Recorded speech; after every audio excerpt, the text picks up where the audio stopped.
मेरा नाम सूरज है। अगर आप मेरा चेहरा देखेंगे, मेरी गाड़ी, मेरा बंगला, मेरे कपड़े, तो शायद आपको लगेगा कि मैं कामयाबी की जिंदा तस्वीर हूँ। मगर सच ये है कि अंदर से मैं एक बुरा इंसान हूँ। इस तबाही की जड़ कहाँ से शुरू हुई, यही कहानी है जो मैं आज आपको सुनाना चाहता हूँ। हम तीन भाई बहन थे।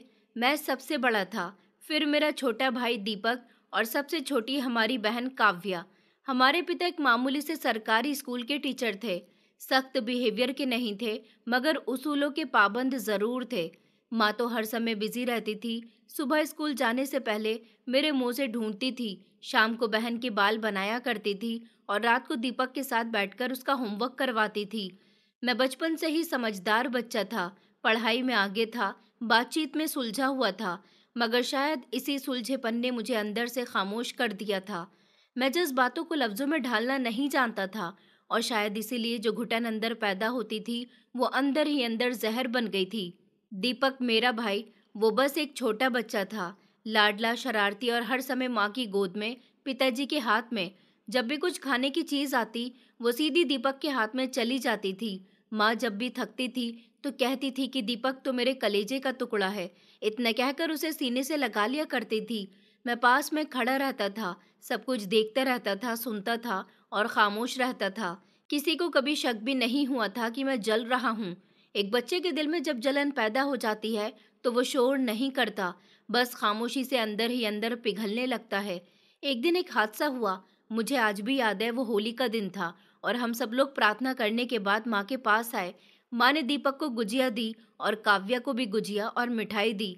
मैंने हाथ आगे बढ़ाया तो माँ ने मुस्कुराकर कहा कि बेटा, तुम बड़े हो गए हो, अपने हाथ से ले लो। मैं खामोश हो गया था। वो तो हंसने लगी थी, मैं भी हंस दिया था, मगर मेरे हाथ में खालीपन था। शायद उन्होंने मजाक किया था, मगर मेरे दिल में एक लकीर खिंच गई थी। कुछ चीजें वक्त के साथ धीमी हो जाती हैं, मगर जलन की जड़ें नहीं सूखती, वो फैल जाती हैं। मैं दिन रात पढ़ता रहता था, परीक्षा में नंबर 1 पर आता था, टीचर्स मेरी तारीफ करते थे। स्कूल में हर किसी को लगता था कि सूरज बड़ा होकर नाम कमाएगा, मगर मेरी आंखें माँ और पिताजी के एक्सप्रेशन में वो गर्व तलाश करती थी जो दीपक के लिए मामूली सी कामयाबियों पर दिखाई देती थी। दीपक जब हिंदी में 60 नंबर लेकर आया तो माँ ने कहा कि शाबाश मेरा बेटा। ये सुनकर मैं चौंक गया था।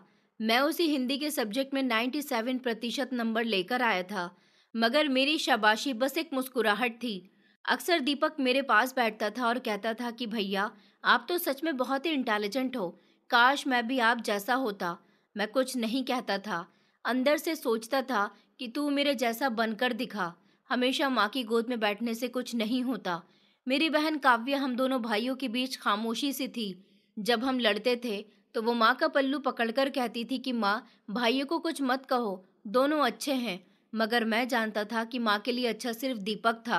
पिताजी, वो तो खामोश आदमी थे, लेकिन जब भी मैं कोई पुरस्कार जीत कर लाता तो वो दीपक के सर पर हाथ फेरते थे और कहते थे कि देखो दीपक, तुम्हारा भाई कितना मेहनती है, तुम्हें भी ऐसा ही बनना चाहिए। मैं खड़ा होकर सोचता था कि काश पिताजी मुझसे कहते कि तुमने कमाल कर दिया, मैं तुम पर गर्व महसूस करता हूँ। ये वो लम्हा था जब दिल में कुछ ऐसी दरारें पड़ने लगी थीं जिन्हें किसी ने महसूस नहीं किया, न माँ ने, न पिताजी ने और न ही दीपक ने। और मैं खामोशी से इन दरारों को जलन से भरता गया। बचपन की वो खामोशी और सख्ती मेरे अंदर किसी पत्थर की तरह बैठ चुकी थी। वक्त तो गुजरता गया। मैं हाई स्कूल में आ गया था और हर बार की तरह क्लास में फर्स्ट आता था। उस दिन भी माँ ने दीपक के सामने मुझे शाबाशी दी थी, लेकिन वही मामूली सी मुस्कुराहट। उसके बाद मैंने फैसला कर लिया था कि अब मुझे इस घर से निकलना है, खुद को कामयाब बनाना है। मेरे लिए मुंबई मेरा रास्ता था, शहर बड़ा था, सपने बड़े थे। एक दोस्त का सहारा मिला। हमने एक छोटे से प्रिंटिंग प्रेस पर काम शुरू किया। दिन में यूनिवर्सिटी, शाम को काम और रात में नींद के बजाय प्लानिंग। बस इसी दौड़ में जिंदगी चल रही थी। पहला साल मुश्किल था, दूसरा साल थोड़ा बेहतर था, तीसरे साल हमारे काम ने फायदा देना शुरू कर दिया। ऑफिस का किराया बढ़ाकर ऑफिस बदल गया, फिर टीम बनी, फिर क्लाइंट्स आए। मैंने पीछे मुड़कर नहीं देखा, बस आगे और आगे। मुंबई में रहते हुए मैं शायद 2 साल के बाद पहली बार गांव गया था। माँ ने मुझे आशीर्वाद दिया, पिताजी ने मामूली सा सर पर हाथ रखा। दीपक कॉलेज में पढ़ रहा था, वो शाम को मेरे पास आया और कहने लगा कि भैया, तुम तो बहुत ही आगे निकल गए हो। मैं तो अभी इस मामूली सी सैलरी में लगा हुआ हूँ। मैंने उसके हाथ में चॉकलेट रखी, जो मैं अपने बैग से निकाल कर लाया था। मैंने कहा, ये मैंने अलग से खरीदी थी तुम्हारे लिए। माँ को कुछ याद आया तो वो हंसने लगी, लेकिन मुझे वो चॉकलेट भी एहसान जैसी लगी थी। उस दिन रात को माँ मुझे अपने कमरे में ले गई। कहने लगी कि बेटा, हम दीपक की शादी के बारे में सोच रहे हैं। पड़ोसी की बेटी है ना मोहिनी, बहुत ही प्यारी लड़की है। बचपन में तुम उसे पसंद भी करते थे। माँ की बात सुनकर मैंने अपना सर झुका लिया था और कहा कि मोहिनी बहुत अच्छी है माँ, ठीक है कर लो शादी। दिल में गुस्सा आया था, लेकिन मैंने कुछ नहीं कहा। मोहिनी, जिस पर एक समय पहले मेरा थोड़ा सा दिल आया था, अब मेरे भाई की होने जा रही थी। गांव से वापसी के बाद मैं पूरी तरह से काम पर लग गया था। जल्द ही मेरा अपना ऑफिस भी बन गया था। फिर मैंने गाड़ी ली, फिर ब्रांचेस खोली। कुछ महीने बाद दुबई से क्लाइंट मिला और काम विदेश तक जाने लगा। जिंदगी की रफ्तार बढ़ चुकी थी। मेरी जेब में हर वो चीज थी जो एक सपना देखने वाला लड़का चाहता है। उसी दौरान मैंने भी अपनी मर्जी से शादी कर ली थी। वो एक स्मार्ट और सुलझी हुई लड़की थी, अमीर बाप की बेटी थी और मेरी पर्सनैलिटी से इम्प्रेस थी। जल्दी ही धूमधाम से शादी हुई थी। गांव वालों को भी बुलाया गया था, लेकिन अपने छोटे भाई को सिर्फ मैंने एक ही फोन कॉल की। उसको बताया कि दीपक, मेरी शादी की डेट फिक्स हो गई है, तुम आ जाना। मैंने तुम्हें इनविटेशन कार्ड व्हाट्सएप कर दिया है। उसने कहा कि भैया, अभी कोई ज़रूरत नहीं थी। मेरे भाई की शादी हो और मैं ना आऊं, ऐसा कैसे हो सकता है। वो मेरी शादी में आया भी था, लेकिन मेरा ध्यान कहीं और था। मैं स्टेज पर बैठा था और वो किनारे पर खड़ा हुआ था। वक्त ने हमें दो भाई से अजनबी बना दिया था। मेरा ख्याल था कि वो मुझ पर शक करता होगा, लेकिन शायद अब वो भी मुझे बस भाई मानता था। मैं ही था जो बदल चुका था। कुछ महीने बाद दीपक की शादी हो गई। मोहिनी अब उसकी जिंदगी में थी। माँ ने फोन पर बताया कि वो भी बहुत खुश है, उसकी पत्नी बहुत अच्छी मिली है। मैंने सुना और अगले दिन इसी सोच में बिजनेस प्लान लिखता रहा। एक दिन दीपक का फोन आया कि भैया, मैं सोच रहा हूँ कि एक कोचिंग सेंटर खोल लूँ। आप मुझे थोड़ा सा गाइड कर दो तो बहुत मदद हो जाएगी। मैंने जल्दी से कहा कि ठीक है, तो मैसेज करो, डिटेल मैं देखता हूँ। मैसेज आया, लेकिन मैंने पढ़ा नहीं। वो फिर कभी याद नहीं आया। शहर की रोशनी में मैंने रिश्तों को धुंधला दिया था। दीपक अब मेरे दिमाग में बस कभी कभी आता था, जैसे पुराने कागज की खुशबू। माँ और पिताजी को कभी कभी मैं पैसे भेज दिया करता था, बस फोन पर उनके हालचाल पूछ लेता था, मगर दिल से मैं कहीं और था। एक दिन माँ ने फोन पर कहा कि बेटा, तुम आते क्यों नहीं हो। मैंने जवाब दिया, बस माँ, काम बहुत है, समय नहीं मिलता। उन्होंने कहा, बेटा, वक्त मिले या ना मिले, मगर परिवार की याद तो आती ही है ना। उनकी बात पर मैं हंसकर टाल गया था। उसी दौरान मेरे दो बच्चे हो गए थे। मैं पूरी तरह से कामयाब जिंदगी में गुम था। लोग आकर मेरी एडवाइस लेते थे, मेरे साथ फोटोज खिंचवाते थे। एक बार मेरे इंटरव्यू में मुझसे पूछा गया कि आपकी कामयाबी का क्या राज है। मैंने जवाब दिया कि खुद पर यकीन करना, लेकिन मैं ये नहीं कह सका कि इस यकीन के नीचे कितने टूटे रिश्ते दफन हैं। दीपक अभी भी प्राइवेट कॉलेज में टीचर था। कभी कभी उसका नाम फोन पर आता तो मैं बिजी होता था, जवाब नहीं देता था। कभी कभी उसने शिकायत नहीं करी थी, बस कभी कभी मैसेज आता कि भैया, आपको बहुत याद कर रहा हूँ। मैं जवाब में सिर्फ एक इमोजी भेज देता था और फोन रख देता था। मेरा संबंध हमेशा एक मामूली सा रहा था। वो कभी प्यार जताने वाले पिता नहीं थे, और शायद मैं वो बेटा भी नहीं रहा जिससे गर्व जताएं। बरसों बाद जब दीपक का फोन आया तो मैं बिजी था। मीटिंग खत्म ही हुई थी कि फोन बजा। दीपक ने कहा कि भैया, पिताजी की तबीयत बहुत खराब है, अस्पताल में एडमिट करवा दिया है। डॉक्टर कहते हैं कि ब्रेन ट्यूमर है, फौरन ऑपरेशन करना पड़ेगा, काफी पैसों की जरूरत है। मैं खामोश हो गया था। गाड़ी में बैठते हुए मैंने दबे दिल से कहा कि दीपक, अभी कुछ दिनों से मुझे भी बिजनेस में घाटा चल रहा है, हाथ तंग है। दीपक की दबी हुई आवाज आई, कहने लगा कि जानता हूँ भैया, आप बिजी हो, लेकिन सोचता हूँ कि शायद कुछ मदद हो जाए तो। इतने पर ही मैंने बात काट दी थी और कहा था कि देखो, फिलहाल तो मैं कुछ नहीं कर सकता, मैं भी बहुत दबाव में हूँ। उसने धन्यवाद कहा और फोन रख दिया। मैंने सांस ली, फिर फोन साइलेंट कर दिया और अगली मीटिंग के नोट्स खोले। 2 दिन के बाद काव्या ने फोन करके कहा कि भैया, माँ बहुत रो रही है, पिताजी की हालत बिगड़ गई है। दीपक ने कर्ज लेकर अब तक पिताजी का इलाज करवाया, अब अस्पताल वाले और रकम मांग रहे हैं। मैंने उसकी बात सुनकर भी अनसुनी कर दी थी और कहा कि काव्या, तुम नहीं जानती कि बिजनेस में बहुत परेशानी चल रही है। मैं तो खुद बहुत परेशान हूँ। दीपक समझदार है, वो कुछ न कुछ कर लेगा। रात को मेरी पत्नी ने कहा कि तुम जा रहे हो अपने घर। मैंने कहा कि सुबह एक मीटिंग है, फिलहाल तो मुश्किल है। फिर तीसरे दिन खबर आई कि पिताजी नहीं रहे। मैं कुछ देर तो खामोश बैठे रहा, फिर ऑफिस की टेबल पर से फाइल समेटनी शुरू कर दी। क्लाइंट से मिलना था। दीपक की दोबारा से कॉल आई, मैंने नहीं उठाई। बाद में एक मैसेज आया कि पिताजी का क्रियाक्रम शाम को है, अगर आप आ सको तो आ जाना। मैं नहीं गया। शाम को फोन बंद कर दिया और पत्नी के साथ डिनर पर चला गया। एक दिन माँ का फोन आया, कमजोर आवाज में मुश्किल से कहने लगी कि बेटा कुछ पैसे दे दो, दीपक पर बहुत बोझ है, मैं नहीं चाहती कि वो टूट जाए। मैंने दिल में झुंझलाहट महसूस की, फिर कहने लगा माँ, मेरी खुद की पोजीशन अच्छी नहीं है, बस प्रार्थना करो कि सब ठीक हो जाए। फिर एक दिन रात को देर से कॉल आई, काव्या रो रही थी, कहने लगी कि भैया माँ नहीं रही। इस बार मैं माँ के क्रियाक्रम में शामिल हुआ था, लोगों से मिला था, लेकिन किसी की भी आंख में मेरे लिए वो मान नहीं था जो मैं चाहता था। दीपक चुपचाप खड़ा था, कमजोर से शरीर वाला। माँ के क्रियाक्रम के बाद सब बैठे थे। मैं उठा के निकलूं, तभी दीपक मेरे पास आया और कहने लगा कि भैया आपसे एक बात करनी है। मैंने नजर मिलाए बिना कहा कि कहो, लेकिन कोई बात ना हो सकी। कुछ दिनों की खामोशी के बाद दीपक की कॉल आई। मैं ऑफिस में बैठा प्रोजेक्ट के कागज देख रहा था। फोन साइलेंट पर था, इसलिए कॉल नहीं देख सका। व्हाट्सएप पर मैसेज आया कि भैया कुछ समय मिले तो बात करनी है, बहुत ही जरूरी बात है। मैंने मैसेज पढ़ा और कुछ लम्हे सोचकर फोन कर दिया और कहा कि हाँ दीपक बोलो क्या हुआ। दूसरी तरफ वो कुछ देर खामोश रहा, फिर कहने लगा कि माँ और पिताजी के इलाज के 8 लाख रुपए कर्ज लिए थे, लोग मांग रहे हैं, कुछ लोग तो धमकियां भी दे रहे हैं, जो घर में है वो गिरवी रखने की नौबत आ गई है। सोच रहा हूँ शायद अगर आप कुछ मदद कर दो तो। मैंने बात काटते हुए कहा कि यार दीपक, वही पुरानी परेशानी, मैंने पहले भी कहा था कि मेरे लिए फिलहाल ये सब कुछ पॉसिबल नहीं है। तुम एक काम करो, जो पिताजी ने घर छोड़ा है वो तुम्हारे पास है, तुम जानते हो मैंने उसमें से कोई हिस्सा नहीं लिया। अगर तुम्हें इतनी ही परेशानी है तो उसे बेच दो ना, जो तुम्हारा है उसी से कर्जा निपटा लो। दीपक कुछ लम्हे के लिए चुप रहा, फिर धीरे से कहने लगा कि सिर्फ 4 मंजिल का घर है भैया, अगर बेच दूंगा तो मेरे सर पर से भी छत चली जाएगी। मैं हंसने लगा और कहा कि छतें बनाने में वक्त तो लगता है ना दीपक, लेकिन कर्ज में डूबकर बैठे रहने से कुछ नहीं होगा। फिर फाइल बंद करते हुए कहा कि अपने हिस्से से मेरा हिस्सा बेच दो, मैं कागजाती रजामंदी दे दूंगा, मैं तुम्हें नहीं रोकूंगा। दीपक की आवाज धीमी हो गई थी, कहने लगा कि धन्यवाद भैया, मैं सोचता हूँ इस बारे में। इतना कहकर उसने फोन बंद कर दिया था।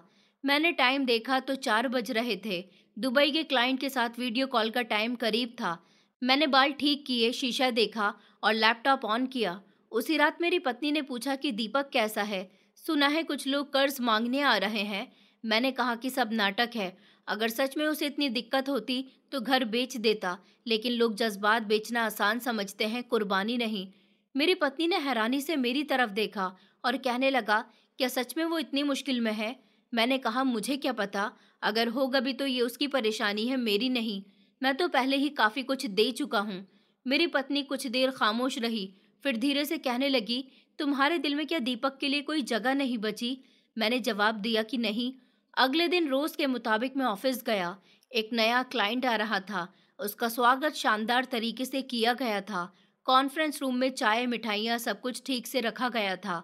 एक मौके पर क्लाइंट ने कहा कि सूरज सर, आपकी कहानी सच में इम्प्रेस करने वाली है, आपने ये सब कुछ खुद बनाया, परिवार की सपोर्ट भी रही होगी ना? मैं लम्हे भर को मुस्कुराया, फिर कहने लगा कि खुद पर यकीन था। परिवार तो हर एक का होता है, लेकिन कामयाब वही होता है जो खुद उठता है। शाम को ऑफिस से निकला तो रास्ते में दीपक नजर आया। वो बाइक पर जा रहा था, उसकी पीठ पर बैग लटका हुआ था, शायद कोचिंग क्लास से आ रहा था। मैं गाड़ी की खिड़की से उसे देखता रहा, मगर कुछ बोला नहीं। वो मुझे देखे बिना आगे निकल गया था। घर आया तो पत्नी ने बताया कि मनीषा की माँ की तबीयत खराब हो रही है, वो अब ठीक नहीं रहती। मनीषा का भी बुरा हाल है। मनीषा मेरे भाई की पत्नी। आगे उसने बताया कि बेचारी खरीदारों का सामना करती है। कभी तुमने सोचा है कि उस पर क्या गुजर रही होगी? मैंने दबे शब्दों में कहा कि कभी नहीं, हर किसी को मुश्किल समय देखना पड़ता है। एक दिन व्हाट्सएप पर दीपक की तस्वीर किसी दोस्त ने भेजी। वो एक पुराने कॉलेज के सेमिनार में मेहमान के तौर पर गया हुआ था। हाथ में माइक था, चेहरे पर हल्की सी मुस्कुराहट थी। कैप्शन में लिखा हुआ था, एक ईमानदार टीचर की कहानी।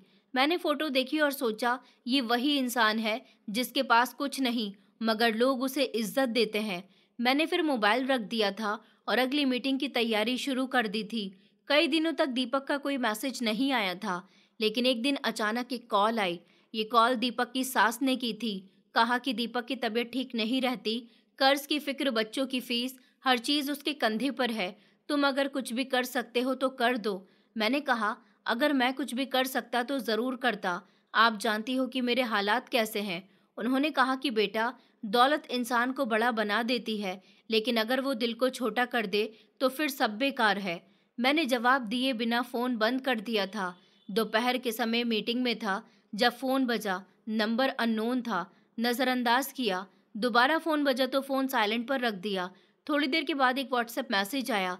सिर्फ 4 शब्द लिखे हुए थे, दीपक अब नहीं रहा। ये बात सुनकर जैसे मेरा शरीर खामोश हो गया था। मैंने मोबाइल बंद कर दिया और आसपास बैठे लोगों पर नजर डाली। सब किसी प्रोजेक्ट के प्रेजेंटेशन में बिजी थे। मैंने अपने चेहरे से पसीना साफ किया और पानी का घूंट लिया। शाम में वापसी पर मेरी पत्नी ने दरवाजा खोला तो उसकी आंखों में आंसू थे। कहने लगी कि अभी काव्या की कॉल आई थी, दीपक का एक्सीडेंट हो गया, मौके पर ही उसकी मौत हो गई। मेरे मुंह से सिर्फ एक शब्द निकला, ओहो। और मैंने जूते उतारे, कोट उतारा और ऑफिस की फाइल्स टेबल पर रख दी। कुछ देर के बाद माँ और पिताजी की पुरानी तस्वीर हाथ में आ गई।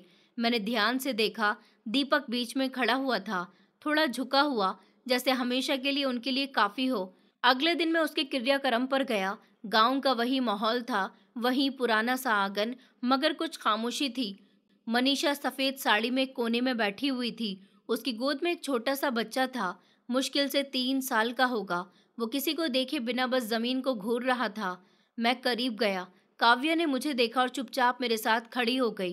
क्रियाक्रम हो जाने के बाद कुछ वजन सा महसूस हुआ था। क्रियाक्रम के बाद लोग धीरे धीरे जाने लगे थे। मैंने मनीषा की तरफ देखा। वो बच्चा गोद में लिए पेड़ के नीचे बैठी हुई थी। मैं करीब गया, कुछ बोलना चाहता था, मगर शब्द नहीं निकले। मनीषा की माँ रागिनी आंटी ने मेरा हाथ पकड़ लिया और कहने लगी कि बेटा, अब तो दीपक नहीं रहा। मेरी बेटी और नवासा अकेले रह गए। कर्ज तो अभी भी बाकी है और अब इनका सहारा भी कोई नहीं। मैंने नजर चुरा ली और कहा कि आंटी, जो मेरे बस में होगा देख लूंगा। वो कुछ बोली नहीं, सिर्फ सर हिलाकर खामोश हो गई। मैं घर वापस आया तो मेरी पत्नी ने पूछा कि हो गया अंतिम संस्कार। मैंने कहा कि हाँ, हो गया। उसने पूछा कि मनीषा और उसका बच्चा ठीक है। मैंने कहा वैसे ही है जैसे कोई विधवा और अनाथ होता है। उस रात मैं अपने टाइम से थोड़ा जल्दी सो गया था, लेकिन नींद बार बार टूटती रही। रोज दरवाजे पर किसी के दस्तक देने का एहसास होता था। कभी कभी किसी की धीमी आवाज कानों में गूंजती थी। ऐसा लगता था जैसे कोई कह रहा हो कि भैया आप आ गए। सुबह ऑफिस में गया तो मीटिंग थी। एक नया इंटरनेशनल प्रोजेक्ट लॉन्च होना था। सब खुश थे। ड्रिंक चली, कैमरे चले, बधाइयां दी गईं। मैं टेबल के पास ही खड़ा हुआ था, सबके बीच, मगर दिमाग में वो खामोश बच्चा था जो पिता मरने के बाद माँ की गोद में सिमट गया था। 2 दिन के बाद रागनी आंटी का फोन आया। कहने लगी कि बेटा, कुछ कर्जदार मनीषा के दरवाजे पर आते हैं। कहते हैं कि पैसा लौटा दो वरना सामान उठाकर ले जाएंगे। वो बेचारी विधवा हो गई है, किसी से कुछ कह भी नहीं सकती, कहीं जा भी नहीं सकती। तुम कुछ कर सकते हो तो कर दो। मैं सुनकर चुपचाप रहा। धीरे से कहा कि आंटी, अभी मेरी फाइनेंशियल हालत ठीक नहीं है। हालत ठीक हुई तो जरूर कुछ न कुछ सोचूंगा। आंटी ने ठंडी सांस भरी, फिर कहा कि बेटा, तुमसे यही उम्मीद थी। फोन बंद हो गया था। मुझे खुद पर हंसी आने लगी थी। लाखों के सौदे, करोड़ों के टेंडर और किसी अनाथ के लिए मेरे पास वक्त नहीं था।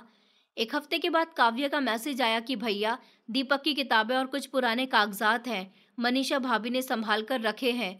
उसमें कुछ डॉक्यूमेंट्स भी हैं जो शायद आपको देखना चाहिए। मैंने मैसेज पढ़ा लेकिन जवाब नहीं दिया। एक दिन रागिनी आंटी का फोन आया। आवाज में पहले से ज्यादा थकन थी और कहने लगी, बेटा, मनीषा बहुत परेशान है।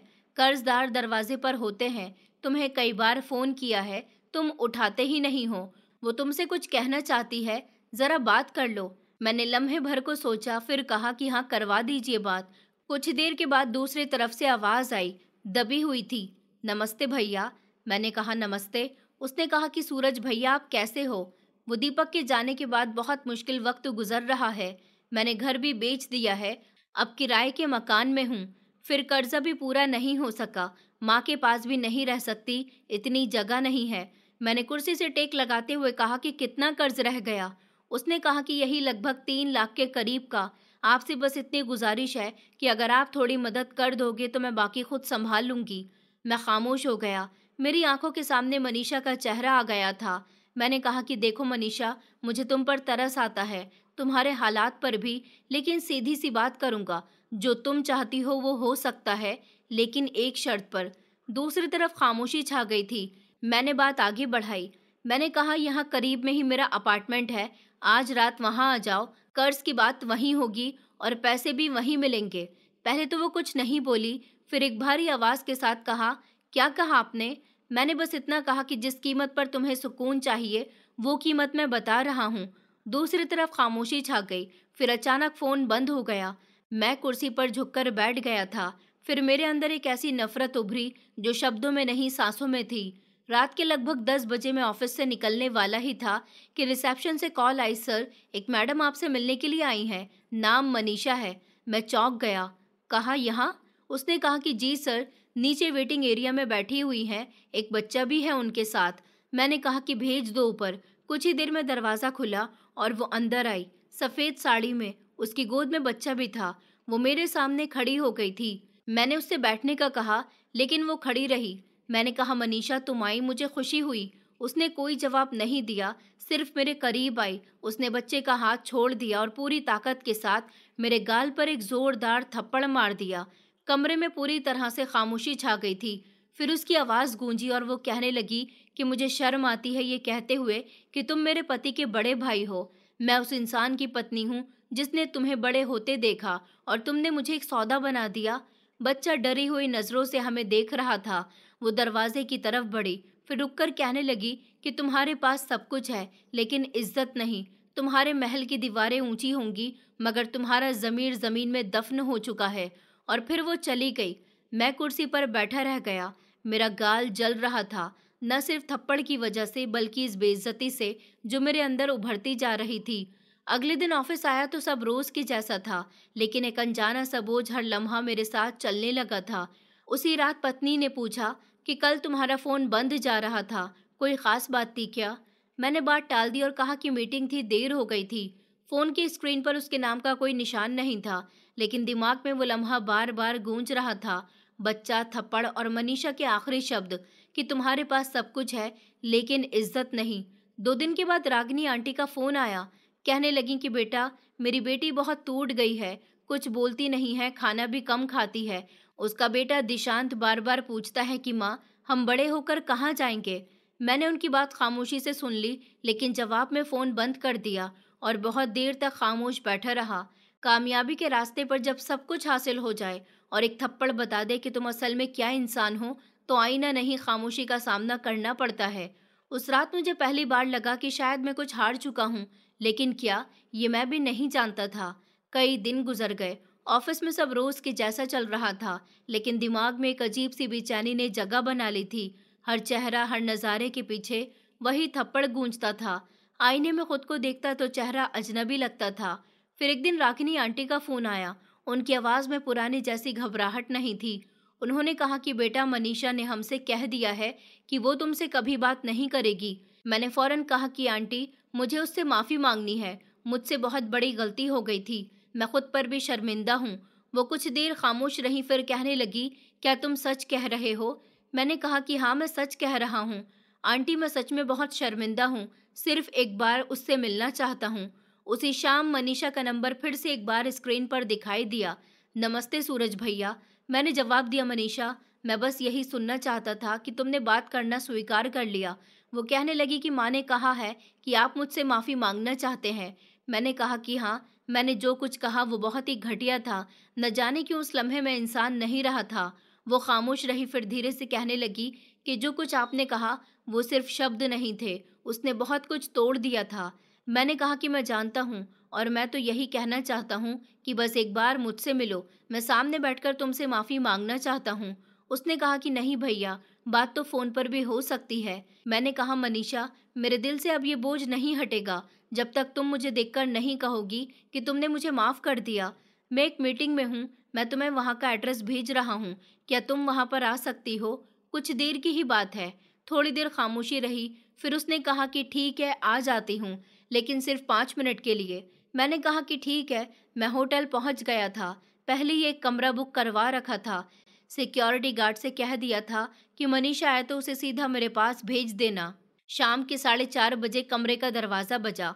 मैंने खोला तो दरवाजे पर मनीषा खड़ी हुई थी, सफ़ेद साड़ी में, और उसके हाथ में एक बैग था। उसने नमस्ते कहा। मैंने कहा कि अंदर आ जाओ। उसने कहा यही बात कर लेते हैं, मुझे वापस भी जाना है, दिशांत घर पर अकेला है। मैंने कहा कि हाँ हाँ आओ, बैठो बस कुछ देर।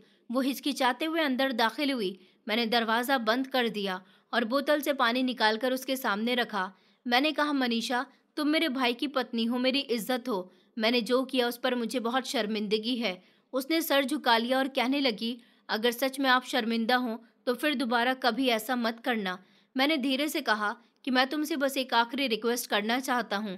फिर मैं उसके करीब हुआ और बात बदल दी। मैंने कहा कि मनीषा, तुम इतनी सुंदर हो, तुम्हें देखकर लगता है जैसे वक्त रुक गया है। वो एकदम चौंक गई थी और पीछे हटी। कहने लगी कि भैया आप क्या कह रहे हो? मैंने आगे बढ़ते हुए दरवाज़ा लॉक कर दिया और कहा कि तुमने मेरे मुंह पर थप्पड़ मारा था ना, उस समय तो मैंने कुछ नहीं कहा था, लेकिन आज मैं वो हिसाब बराबर करना चाहता हूँ। उसने कहा कि भैया प्लीज़, आप ये क्या कह रहे हो? मुझे छोड़ दो, बस एक बार सब खत्म हो जाएगा। फिर कर्ज इज्जत सब तुम्हें वापस मिल जाएगी।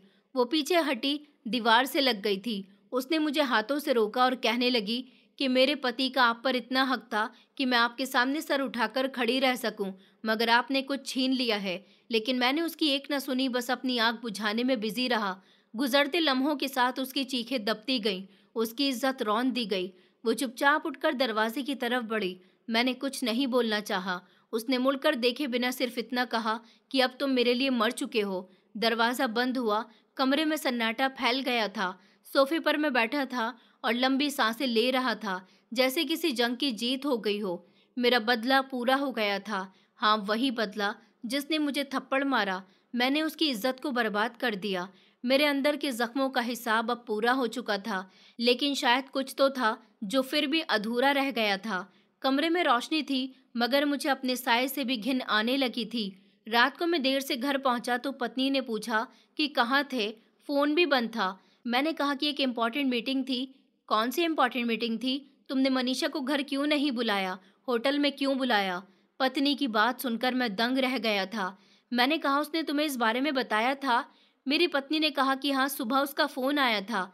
मैंने अपनी पत्नी से झूठ बोला कि बस वो कर्जे की बात करने के लिए आई थी। वो बार बार पैसे मांग रही थी, मैं बिजी था, इसलिए होटल में बुला लिया। मेरी पत्नी ने मेरी तरफ देखा और कमरे में चली गई। मैं दरवाजे के करीब खड़ा रहा। मेरे पास दुनिया की दौलत थी, इज्जत थी, ताकत थी, मगर अंदर एक बदबू थी जो शायद किसी खुशबू से छुपाई नहीं जा सकती थी। अगले दिन सुबह नाश्ते के टेबल पर खामोशी छाई हुई थी। पत्नी ने कई बार मेरी तरफ देखा, मगर कुछ नहीं कहा। मैंने अखबार उठाया, कॉफ़ी का घूंट लिया और फ़ोन आने वाले नोटिफिकेशंस चेक करने लगा। मेरी पत्नी की नज़रें मुझ पर जमी हुई थीं। उसने कहा कि मनीषा ने तुम्हें सुबह फ़ोन किया था। मैंने अखबार नीचे रखा और नरमी से जवाब दिया, उसने सिर्फ कर्ज की बात की थी कि कुछ रकम चाहिए थी। मैंने कहा कि वक्त नहीं, इसलिए होटल में बुला लिया था। उसने कहा, और तुम दोनों वहाँ अकेले थे? मैंने कहा कि हाँ, हम दोनों के बीच सिर्फ बात हुई थी और कुछ नहीं। वो मुझसे तंग आ गई है क्योंकि मैं उसकी मदद नहीं कर रहा था, और अब वो मुझसे तुमसे भी दूर करने की कोशिश कर रही है। मेरी पत्नी खामोश हो गई। मैं बात खत्म समझकर उठकर कमरे में चला गया। उसकी खामोशी में कुछ था, कोई शक, कोई अंदेशा। उस रात सोने गया तो देर तक नींद नहीं आ रही थी। एक अजीब सी बेचैनी थी। आंख लगी तो सपने में एक धुंधला नजारा भरा हुआ था। दीपक सफेद कपड़ों में मेरी तरफ देख रहा था। वो एक जंगल जैसे इलाके में पेड़ों के पास खड़ा हुआ था। वो धीरे से कहने लगा कि भैया, तुम्हें अभी और अमीर होना है। जिस जगह मेरा अंतिम संस्कार हुआ था, वहां तुम्हारे लिए खजाना है, जाकर ले लो। जल्दी करो भैया। मैं हड़बड़ाकर उठ गया था। माथे पर पसीना था। पत्नी ने चौंक कर पूछा कि क्या हुआ है आपको? मैंने कहा कि कुछ नहीं, बस सपने में कुछ अजीब देख लिया था। मेरी पत्नी ने कहा कि दीपक था। मैंने चौंक कर उसकी तरफ देखा। मैंने कहा कि तुम्हें कैसे अंदाजा हो गया? उसने कहा, अंदाजा है, कई दिनों से तुम कुछ और ही लग रहे हो, बस ऐसे ही कहकर। मैं पानी पीने के लिए उठ गया था। अगले दिन मैं ऑफिस में काम पर था, लेकिन दिमाग बिखरा हुआ था। फाइल्स खोलता बंद करता रहता। एक पुरानी नोटबुक खोली जिस पर दीपक ने कभी कुछ इशारे लिखे थे, जो उसने मुझे बचपन में दी थी। पेज पलटते पलटते ही वही सपना आंखों के सामने आ गया कि जिस जगह मेरा अंतिम संस्कार हुआ था, वहाँ खजाना है। खजाने का जिक्र ये सोचकर मैं हंसने लगा। क्या मैं सच में सपनों पर यकीन कर रहा हूँ? शाम को मैं घर पहुंचा तो एक और अजीब हादसा हुआ। मेरी पत्नी ने कहा कि आज एक भिखारी दरवाजे पर आया था। उसने सिर्फ इतना कहा कि कुछ दे दो दीपक के नाम पर। मैं उसकी बात सुनकर ठिठक गई। मैंने कहा, क्या? मेरी पत्नी कहने लगी कि हाँ, वो कुछ अजीब सा था। सफेद दाढ़ी थी, हाथ में छड़ी थी। मैंने अपनी पत्नी की बात बदल दी, लेकिन दिल में एक डर सा पैदा होने लगा था। सपना, भिखारी और दीपक का नाम, सब कुछ एक दूसरे से जुड़ा हुआ महसूस होने लगा। उसी रात फिर वही सपना नजर आया, लेकिन इस बार दीपक मेरे करीब आकर कहने लगा कि भैया, वक्त बहुत कम है, जल्दी करो। जो खजाना है वो तुम्हारे लिए है। किसी और के हाथ लगा तो तुम हाथ मलते रह जाओगे। मैं पसीने से भीगा हुआ उठा, सांसें तेज हो गई थी। मेरी पत्नी जाग रही थी और कहने लगी, क्या वही सपना आया है?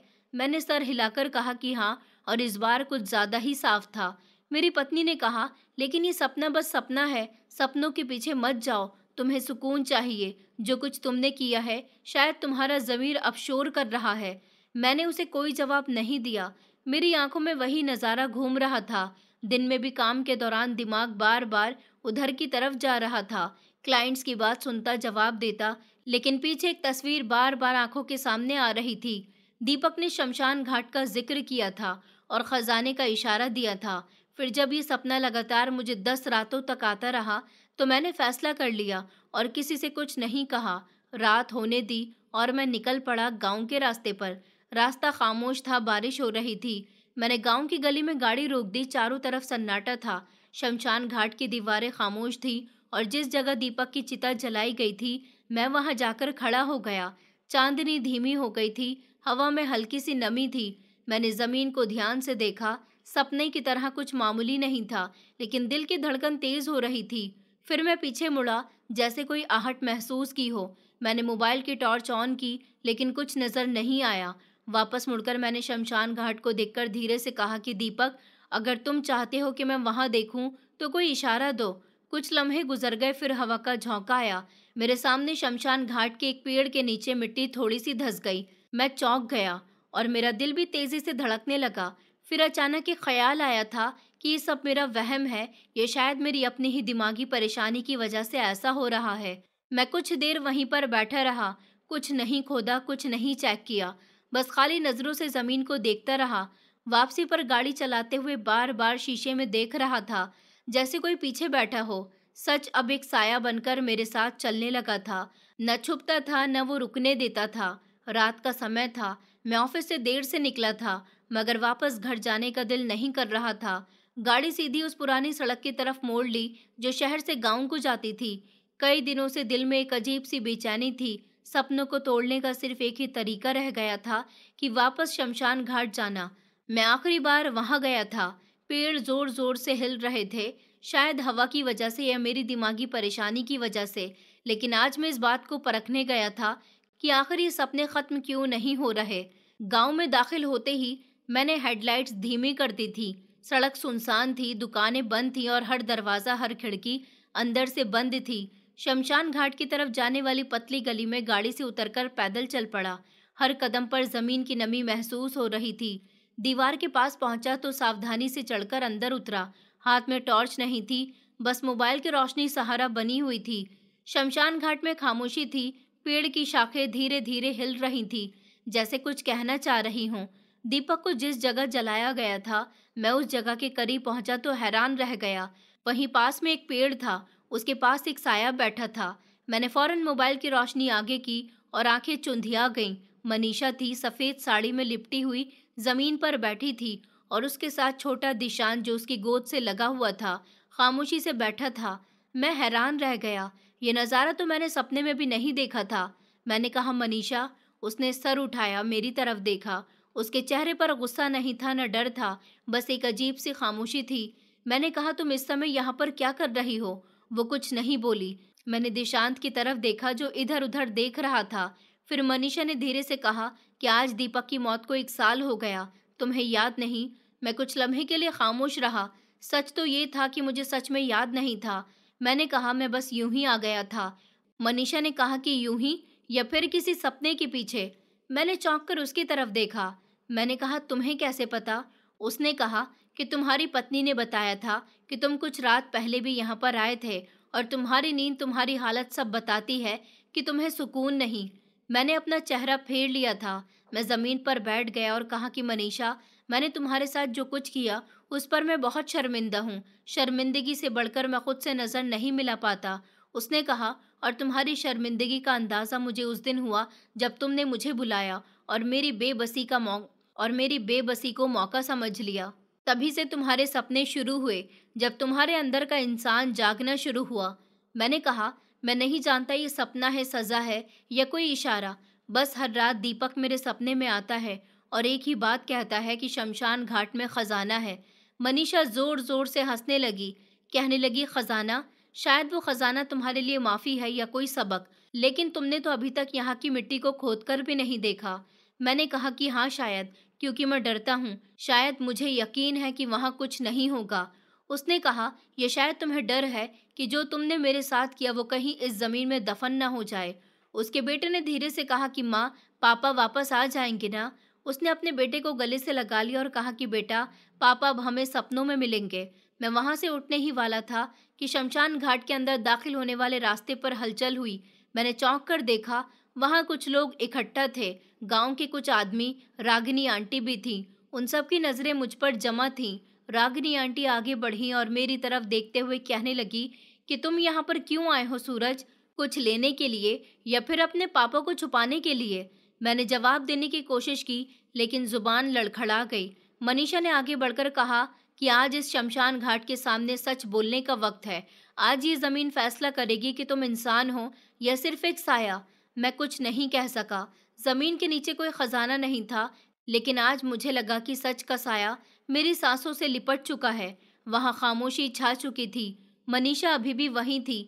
उसका बेटा अपनी माँ के सीने से लगे हुए था। सामने रागिनी आंटी और गांव के कुछ आदमी थे। उन सब की नजरों में हैरानी थी। कोई भी कुछ नहीं बोल रहा था। मनीषा धीरे से उठी और अपने बेटे को रागिनी आंटी के हवाले किया और मेरी तरफ बढ़ी। उसके चेहरे पर सुकून था, लेकिन आंखों में जो था वो मुझे पहली बार डर में ले आया था। मेरे करीब आकर उसने अपने पेट से साड़ी का पल्लू पीछे किया और पेट में दबा हुआ खंजर निकाला। खामोशी एकदम चीख में बदलने वाली थी। उसने कहा कि आज इसी जगह, इसी मिट्टी पर मैं इंसाफ करने आई हूँ। यहाँ मेरे पति की चिता जलकर उसका इंसाफ हुआ था, लेकिन अब तुम्हारा भी इंसाफ होना चाहिए। मैं एक कदम पीछे हटा, लेकिन मेरी जुबान बंद हो चुकी थी। रागिनी आंटी जोर से चिल्लाई, मनीषा, पागल मत बनो, ये तुम क्या कर रही हो? गांव के आदमी तेजी से उसकी तरफ बढ़े। एक ने खंजर छीना, दूसरे ने मुझे पीछे धकेल दिया, मगर उसी लम्हे में जिस डर में था, शायद इससे बच भी नहीं सकता था। मनीषा ने चीख कर कहा कि जिसने मेरे सुहाग को बर्बाद कर दिया, मेरी इज्जत को मिट्टी में मिला दिया, वो इस जमीन पर माफी मांगने के लायक नहीं है। रागिनी आंटी आगे बढ़ी, उसके दोनों हाथ पकड़कर उसे रोका और कहा कि बेटी, अगर आज तुम इसे मार दोगी तो सब यही कहेंगे कि मनीषा बच्चलन थी, अपने जुर्म को छुपाने के लिए कत्ल कर दिया। मनीषा हाँफ रही थी, लेकिन हाथ नीचे आ चुका था। खंजर जमीन पर गिर गया था। उन आदमियों में से एक बूढ़े आदमी ने उससे कहा कि अब बात सुनी जाएगी, उसकी भी और तुम्हारी भी, फिर फैसला होगा। सब मुझे देखने लगे। मैंने एक पल के लिए आंखें बंद कर ली, फिर कहा कि मैं तैयार हूँ, जो पूछना है पूछ लिया जाए, मुझे सजा देनी है तो दे दो। मनीषा खामोश खड़ी हुई थी। रागिनी आंटी उसे एक तरफ ले गईं। गांव के बड़े सरपंच जी ने एक पंचायत रखी, जहां सारे बड़े बड़े लोग शामिल थे। चारपाई पर बैठे सरपंच जी ने कहा कि सूरज तो एक इज्जतदार घर का बेटा है, मगर तुमने जो अपने भाई की पत्नी के साथ किया वो बहुत ही बड़ा जुर्म है। गांव के मुखिया जी कहने लगे कि ये फैसला अब हम सबके सामने होगा और इंसाफ वही होगा जो दीपक के बेटे का हक है, इस बेटे का जिसे तुमने अनाथ किया, और इस औरत का जिसे विधवा करके तुम नोचने चले आए। मैं सर झुकाकर खड़ा रहा था। एक गांव वाले ने कहा कि हमने ये फैसला किया है कि तुम्हारी आधी जायदाद दीपक के बेटे के नाम कर दी जाए, बाकी तुम्हारे बच्चों के लिए है, ताकि तुम्हारे बच्चे भी जुल्म का बोझ बराबर से उठाएं। रागिनी आंटी ने आगे कहा, वो कर्ज जो दीपक ने लिया था उसकी याद आएगी? क्या मेरी बेटी अकेली रहती रहेगी? वो सब भी तुम चुकाओगे। मैंने कहा कि ठीक है, मुझे सब मंजूर है। सरपंच जी ने पूछा, और जो पाप तुमने किया है उसकी सजा भी स्वीकार करनी पड़ेगी। मैंने जवाब दिया कि जी, मुझे सब स्वीकार है। एक बूढ़े आदमी मेरे पास आया और मेरे गाल पर थप्पड़ मार दिया। कहने लगे कि ये सिर्फ शुरुआत है। फिर दूसरे आदमी ने मुझे धक्का मारकर जमीन पर गिरा दिया। कुछ लम्हों के लिए वो सब मेरी बेइज्जती करते रहे। गांव के जवान लड़कों ने भी मुझे थप्पड़ मारा था। मार मार कर मुझे मिट्टी में घुसा दिया था। मैंने न कोई माफी मांगी थी, न कोई रिक्वेस्ट की थी। जो कुछ हो रहा था वो कम था उसके मुकाबले जो मैंने किया था। आखिरकार सरपंच जी ने हाथ उठाया और कहा कि बस करो, अब ये कानून के हवाले किया जाएगा, जेल जाएगा और सजा काट कर ही वापस आएगा। रागनी आंटी के साथ मनीषा खड़ी होकर कहने लगी कि हम बदला नहीं, इंसाफ चाहते हैं। आज वो हमें मिल गया। मैंने जमीन से उठते हुए कहा कि मैं सब कुछ स्वीकार करता हूँ, जेल भी, ज्यादती भी, बेइज्जती भी। कुछ घंटे बाद पुलिस आई, कार्यवाही हुई और मैं हवालात में डाल दिया गया। लेकिन हैरानी इस बात की थी कि मेरे दिल में पहली बार एक सुकून था। मैंने दिशांत के नाम कागज साइन कर दिए थे, फर्ज भी अदा कर दिया था और खामोशी से कैद का सामना करने लगा। पहली बार लगा कि शायद मैं इंसान बनने की तरफ बढ़ा हूँ। जेल की पहली रात अजीब थी। दीवारों से टकराने वाली चीज, धीरे धीरे बोलने वाले कैदी और बीच में एक खाली साया। मैं बिस्तर पर लेटने की कोशिश कर रहा था, लेकिन बीते हुए समय की यादें मेरे दिमाग में शोर कर रही थी। राउंड पर आने वाले सिपाही ने चादर फेंकी और कहने लगा कि लो, अब बड़े लोगों को नींद कहाँ आती होगी। मैं चुप रहा। कमरे में दो कैदी और थे, मगर कोई बात नहीं कर रहा था। वो मुझे ऐसे देख रहे थे जैसे कोई फिल्मी कैरेक्टर सामने आ गया हो, जैसे मैं कोई स्पेशल मुजरिम हूँ, और शायद ऐसा ही था भी। सुबह होने तक आंख तक न लगी थी, न दिल हल्का हुआ। सिर्फ एक ही सोच थी कि अब माफ़ी मिल सकती है, कि अब 15 साल काफ़ी होंगे उस जुर्म के लिए जिसकी सज़ा एक लम्हे ने फैलाई। कुछ लम्हे के बाद जेल का एक नौकर आया और कहने लगा कि बाहर से कोई कागज़ आया है तुम्हारे कारोबार से रिलेटेड।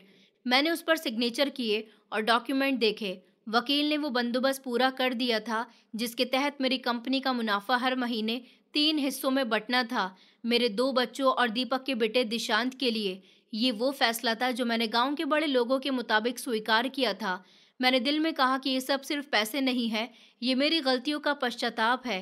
पहला साल मैंने जेल की जिंदगी को समझने में गुजार दिया। दूसरे साल पढ़ना शुरू किया। तीसरे साल कुछ लिखना सीखा। दिन रात गुजरते गए और वक्त के साथ साथ मेरा वजूद खामोश होता गया। जेल की 4 दीवारी में इंसान का घमंड खुद ब खुद खत्म हो जाता है। मैं जो कभी ऑफिस की चमकती हुई टेबल के पीछे बैठता था, लोगों को फैसला सुनाता था, अब एक छोटे स्टोर रूम में कैदियों को साबुन और ब्रश गिनकर देता था। एक दिन एक कैदी कहने लगा कि तुम्हारे बारे में सुना है, तुम बहुत बड़े आदमी थे। मैंने मामूली सा जवाब दिया था, नहीं। वो हंसने लगा और कहने लगा कि ऐसा कुछ नहीं है, यहाँ सब बराबर होते हैं, बस जुर्म छोटा या बड़ा होता है। मैंने सिर्फ इतना कहा कि कुछ जुर्म इंसान के बाहर नजर आते हैं और कुछ अंदर दफन हो जाते हैं। 7वां साल आया तो एक सिपाही ने बताया कि तुम्हारी बेटी की शादी फिक्स हो गई है, तुम्हारे हिस्से की रकम से दहेज का बंदोबस्त हो रहा है। मैं कुछ देर खामोश रहा, फिर धीरे से कहने लगा कि ठीक है। मैंने कहा, अगर तुम्हें मौका मिले तो सिर्फ इतना कहना कि तुम्हारा पिता खुश है। 9वें साल एक लेटर आया, मनीषा का नहीं था, उसकी माँ का लिखा हुआ था। उन्होंने कहा कि दिशांत अब 9 साल का हो चुका है, स्कूल में बहुत ही अच्छा पढ़ता है, हर महीने आने वाली रकम से उसकी फीस और किताबें निकल आती हैं, लेकिन वो अभी भी अपने पिता को बहुत याद करता है। कहता है कि पापा के भाई ने मुझे सब कुछ दिया, वो कब वापस आएगा। मैंने कोई जवाब नहीं लिखा, लेकिन उस रात देर तक नींद नहीं आई थी। 15 साल बाद रिहाई की तारीख नजदीक आई तो सुपरिंटेंडेंट ने बुलाया। कमरे में दाखिल हुआ तो कहने लगा कि सूरज, कैद के दौरान तुमने कोई परेशानी पैदा नहीं की, तुम्हारा बिहेवियर बेहतर रहा, काम में ध्यान रहा, तुम एक अलग कैदी थे। मैंने कहा, कैदी नहीं था, सिर्फ मुजरिम था। कैद तो मेरे दिल में थी। रिहाई का दिन आया तो कपड़े वापस दिए गए, जूते, पुराना मोबाइल और वो पर्स जो बरसों पहले पकड़ा गया था। बाहर निकला तो आसमान पहले जैसा ही था, लेकिन रोशनी बहुत अलग थी। मेरे स्वागत के लिए कोई नहीं आया था और मैंने किसी को बुलाया भी नहीं था। पहला कदम सड़क पर रखा तो लगा जैसे जमीन ने पहचानने से इनकार कर दिया हो। शहर वापस आया, अपने पुराने घर के करीब से गुजरा। वही दीवारें, वही गेट, लेकिन दरवाजा बंद रहा। एक किराए की जगह पर कदम रखा, काम के सिलसिले में ऑफिस गया। वहां मेरा पुराना मैनेजर मौजूद था। उसने मुझे हेलो किया, फाइल दिखाई, रिपोर्ट दी। मैंने बस एक सवाल किया कि दिशांत की रकम वक्त पर उसे दी जाती है। उसने कहा कि जी सर, हर महीने की पहली तारीख को दे दी जाती है। मैंने फाइल्स देखी। दीपक की एक पुरानी फोटो भी निकली जिसमें हम दोनों बचपन में खड़े हुए थे, स्कूल यूनिफॉर्म में। मैंने वो फोटो जेब में रख ली थी। रिहाई के बाद 6 महीने गुजर चुके थे। ऑफिस दोबारा संभाल लिया था, मीटिंग्स होती थी, फाइल आती जाती थी और मैं खामोशी से सब देखता रहता था। टीम के नए मेंबर्स मुझे जानते तो थे, मगर उनकी आंखों में जो अजनबियत थी वो मेरे लिए नई नहीं थी। मैंने खुद को अनजान बनाना सीख लिया था। मेरा बिजनेस प्रॉफिट दे रहा था, अकाउंट्स में रकम वक्त पर शामिल हो रही थी, बच्चों की फीस, घरेलू खर्चे सब चल रहे थे, लेकिन पहले जैसे नहीं रहे थे। पत्नी घर में थी, लेकिन हम दोनों में कोई संबंध नहीं रहा था। नाश्ते के टेबल पर खामोशी होती थी। रात को कमरे में दीवारों के बीच दो अलग सांस लेने वाले लोग होते थे। एक दिन उसने कहा कि सूरज, कभी सोचा है तुमने, सिर्फ मनीषा को नहीं, हम सबको भी धोखा दिया है। मैंने उसे पलटकर नहीं देखा था। बस शायद यही मेरी गलती थी। मेरी बेटी जिसकी शादी हो चुकी थी, एक दिन वो आई तो अपने बेटे के साथ। उसके बेटे ने सवाल किया कि नाना जी, आप कहाँ चले गए थे इतने सालों तक। मैंने मुस्कुराकर जवाब दिया, बेटा, एक लंबा सफर था, बहुत कुछ सीखने के लिए। उसकी माँ ने जल्दी से बात बदली और कहा कि चलो, नाना जी को तंग मत करो। मैंने महसूस किया कि मेरा जिक्र बच्चों के सामने अब सावधान अंदाज में होता था, जैसे कोई पुरानी बात जिसे बार बार दोहराना ठीक नहीं है। मैं आज भी मनीषा और उसके बेटे का हक उनको देता हूँ, लेकिन आज भी उनसे नजर मिलाने के काबिल नहीं। कभी कभी इंसान खुद पर ऐसी गंदगी मल लेता है जिसे कोई खुशबू भी नहीं छुपा सकती। मेरी पत्नी के साथ मेरे संबंध आज भी ठीक नहीं है, लेकिन बस मैं एक ऐसा इंसान हूँ जो खामोशी और पछतावे के साथ अपनी जिंदगी गुजार रहा है। मोहब्बत और रिश्तों को नजरअंदाज करके कमाई गई दौलत ने सिर्फ अकेलापन दिया। इंसान का असली स्वभाव उसके कैरेक्टर में है, ना कि उसकी कामयाबी में। दोस्तों, उम्मीद करती हूँ आपको हमारी कहानी पसंद आई होगी। कहानी पसंद आई है तो वीडियो को लाइक करें, चैनल पर नए हैं तो चैनल को सब्सक्राइब करें और हाँ, नोटिफिकेशन बेल को ज़रूर दबाएं ताकि अगली अपडेट सबसे पहले आपको मिले।